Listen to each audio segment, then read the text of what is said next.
excuse me if I seem a little dazed.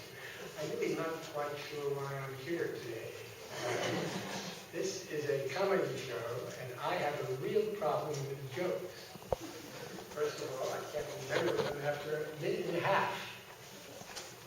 And then I took a look at my student evaluations last semester, and one of the students commented that he's a pretty good math prof, but he rarely tells us, his classes are boring, but he rarely tells us any jokes. And when he does, they suck. And besides, many people would say that mathematics and humor is an oxymoron. Actually, that's not quite right. There have been some wonderful humorists who are also mathematicians. Anyone in the audience tonight past a certain age would probably remember the great comedic songwriter Tom Lehrer. My favorite Tom Lehrer song had to do with the infamous, amoral German rocket scientist who was Werner von Braun, who discovered the V-2 rocket which reigned havoc on England in the Second World War. His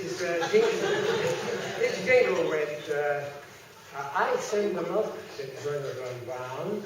It's not my department where they come down. And then there was his amazing Vatican rag, which is strangely relevant after 50 years. And then he also had one on the new math. You'll see later on during this program a skit about the new math.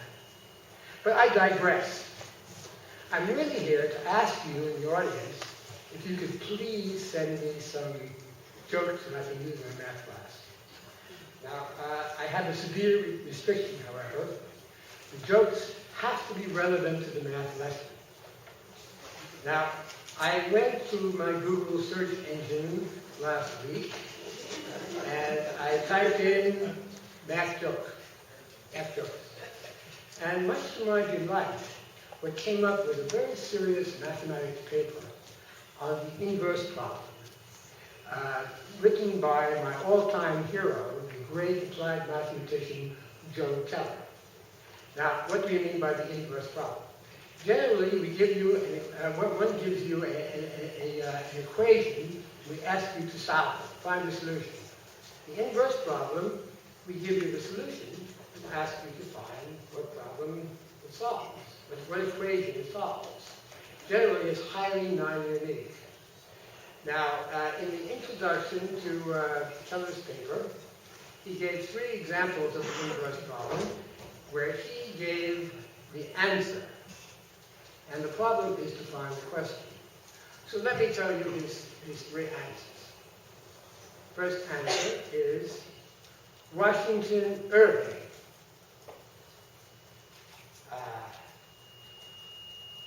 The question is, what is the capital of the United States, Sam? Think about that.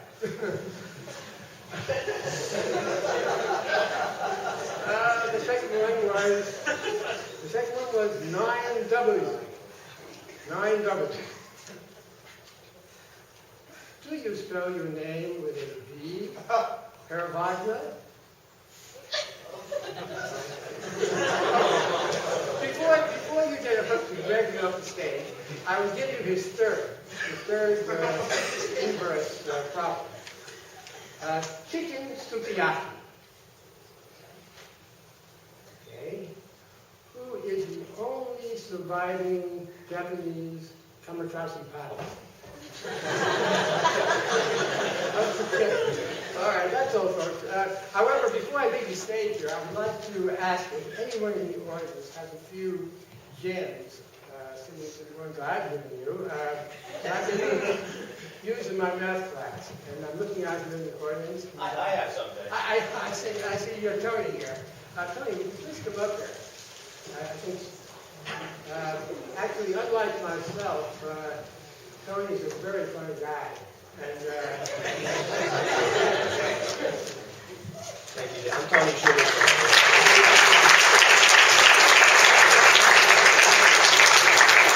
From the College of Architecture and Design. I have kind of the opposite problem that Jay does as a teacher. I do tell jokes in class, and the comments I get back on the faculty reviews are, he thinks he's funny. I'm going to try anyway. I did want to, Jay laid out this sort of the mathematics approach to the idea of inversion as a joke. Some of you, of course, are familiar with this from John D. Carson's Karnak routine.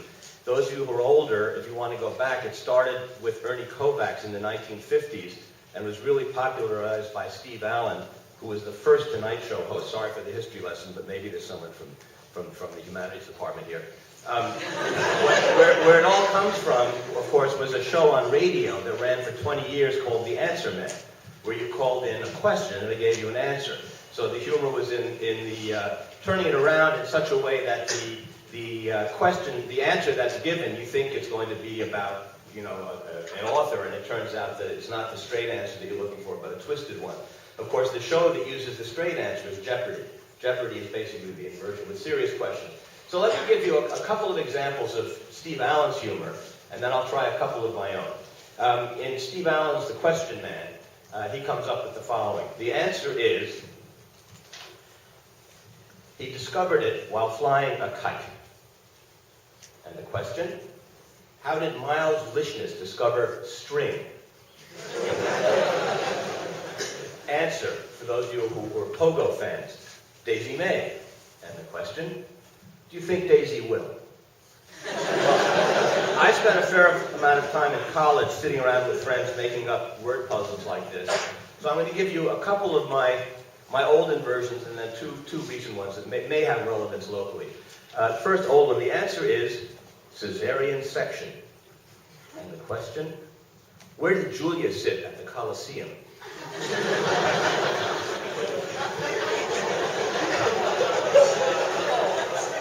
And the second one is, the answer is shampoo. And the question, who is Tigger's fake friend?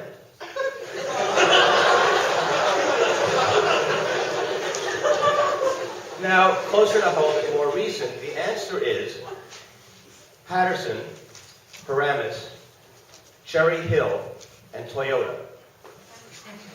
And the question, where are the falls, the malls, and the recalls? And finally, the answer is, and this gets us back to where we started, the answer is Division 1. And the question, what's the name of the remedial course in the math department? Thank you very much.